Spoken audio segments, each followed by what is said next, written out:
कुंज विहारणे नमः। श्री स्वामी हरिदास विजय तीर्थराम। एक प्राचीन कथा है। एक नगर में जीवंती नाम की एक गणिका अर्थात वैश्या रहती थी। लोक परलोक के भय से रहित होकर वह गणिका व्यभिचार वृत्ति से अपना उदर पोषण किया करती। एक दिन एक तोता बेचने वाले से उसने सुंदर देखकर एक छोटा सा तोते का बच्चा खरीद लिया। वैश्या की कोई संतान नहीं थी। वह उस शुक शावक का मानो पुत्रवत पालन करने लगी। प्रातःकाल उठते ही उसके पास बैठकर उसे राम राम पढ़ाती और जब वह नहीं बोलता तब उसे अच्छे अच्छे रस भरे फल खाने को देती। धीरे धीरे वह शुक शावक राम राम सीख गया और अभ्यासवश बड़े ही सुंदर स्वर में वह रात दिन राम राम बोलने लगा।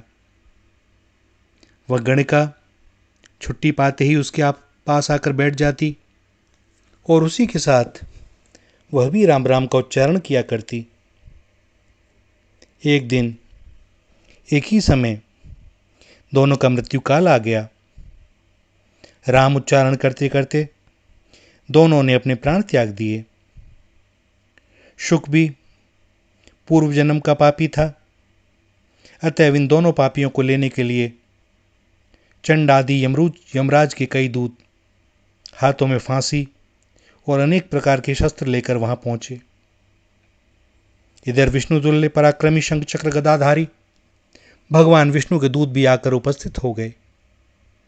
उन्होंने यमदूतों से कहा, तुम लोग इन दोनों निष्पाप जीवों को क्यों फांसी में बांध के खींच रहे हो? तुम किसके दूत हो? यमदूतों ने कहा, हम महाराज सूर्यपुत्र यमराज के किंकर हैं और इन दोनों पापात्माओं को यमपुरी ले जा रहे हैं।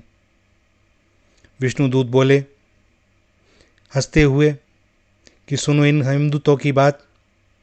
क्या भगवान नाम लेने वाले हरिभक्त भी यमराज से दंड पाने योग्य हैं? दुष्टों का चरित्र कभी उत्तम नहीं होता। वे सर्वदा ही साधुओं से द्वेष रखते हैं। पापी मनुष्य अपने ही समान सबको पापी समझा करते हैं और पुण्यात्मा पुरुषों को यह सारा जगत निष्पाप दिखाई देता है। धार्मिक पुरुष पुण्यात्माओं के पुण्य चरित्र सुनकर प्रसन्न होते हैं और पापी किसी की पाप कथा से प्रसन्न होते हैं। भगवान की कैसी अद्भुत माया है। पाप से महान पीड़ा होती है। यह जानते समझते हुए भी लोग पाप करने से चूकते नहीं। विष्णु दूतों ने इतना कहकर चक्र से दोनों के बंधन काट दिए। इस पर दमदूत बड़े क्रोधित हुए और विष्णु दूतों को ललकार कर बोले, तुम लोग पापियों को लेने आए हो, यह जानकर बड़ा आश्चर्य होता है। यदि तुम लोग इन्हें बलपूर्वक ले जाना चाहते हो तो पहले हमसे युद्ध करना होगा। दोनों पक्ष के दूतों में घोर युद्ध होने लगा। अंत में विष्णु दूतों से पराजित होकर अपने मूर्छित सेनापति चंड को उठाकर हाहाकार करते हुए यमदूत यमपुरी को भाग गए और इधर विष्णु दूतों ने हर्ष के साथ जय ध्वनि करके दोनों को विमान में बैठाया और विष्णुलोक को ले गए। रक्त से रंजित यमदूत महाराज के सामने अर्थात यमराज के सामने जाकर रोने लगे और बोले, हे सूर्यपुत्र महाबाहो, हम आपके आज्ञाकारी सेवकों को विष्णुदूतों ने बड़ा कठोर दंड दिया है, हमारी दुर्गति की है। आपका प्रभुत्व अब कौन मानेगा? यह पराभव हमारा नहीं हुआ वरन आपका ही हुआ है, क्योंकि आप मेरे स्वामी हैं और स्वामी के रहते सेवक पर कोई विपत्ति आए तो उसका जिम्मेदार स्वामी ही होता है। यमराज ने कहा, दूतों, यदि उन्होंने मरते समय राम इन दो अक्षरों का स्मरण किया है तो वे मेरे द्वारा कभी भी दंडनीय नहीं हैं।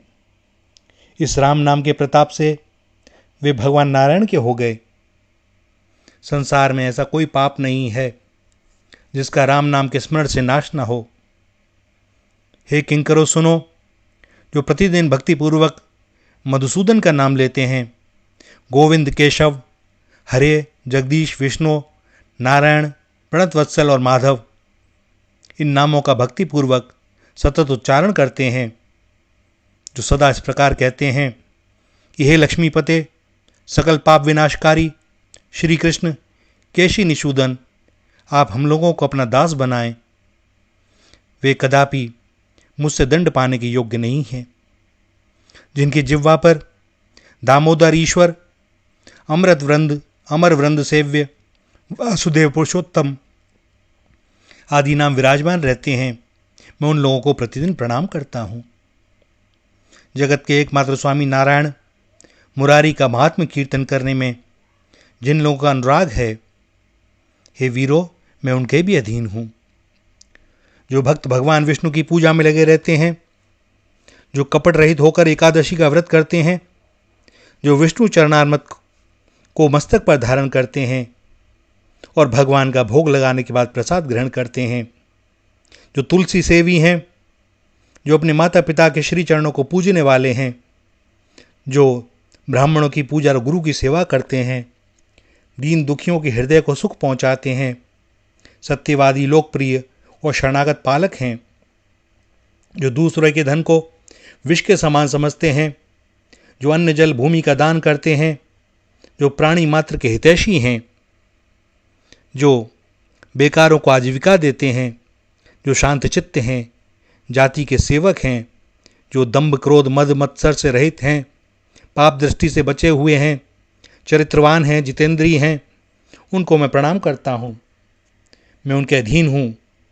ऐसे लोगों की मैं कभी नरक के लिए चर्चा भी नहीं करता। भगवान व्यास ने कहा, यमदूत इस प्रकार यमराज के द्वारा समझाए जाने पर भगवान नाम का महात्म्य जान गए। भगवान नाम वेद से भी अधिक है।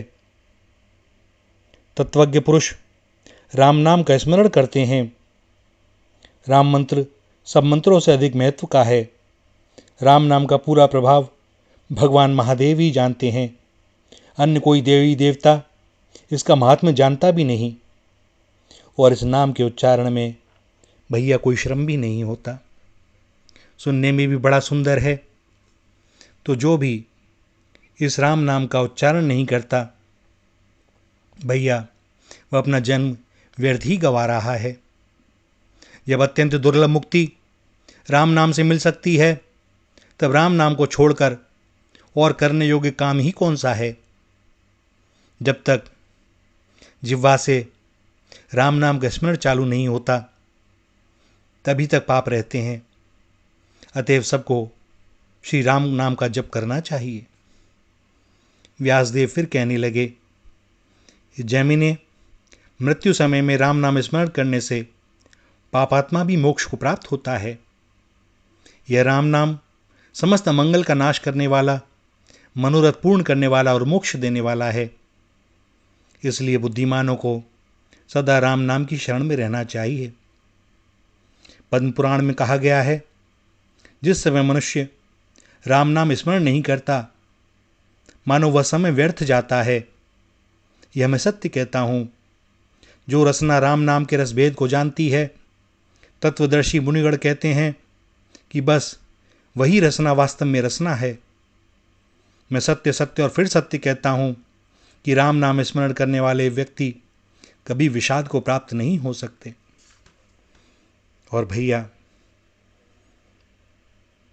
वाल्मीकि जी के जीवन चरित्र को यदि पढ़ा और सुना है और स्मरण है, तब आप देखिए पाप इतनी अधिक कि राम राम बोल नहीं पा रहे, उनकी जिह्वा से मरा मरा निकलता है, किंतु भावना राम राम की है।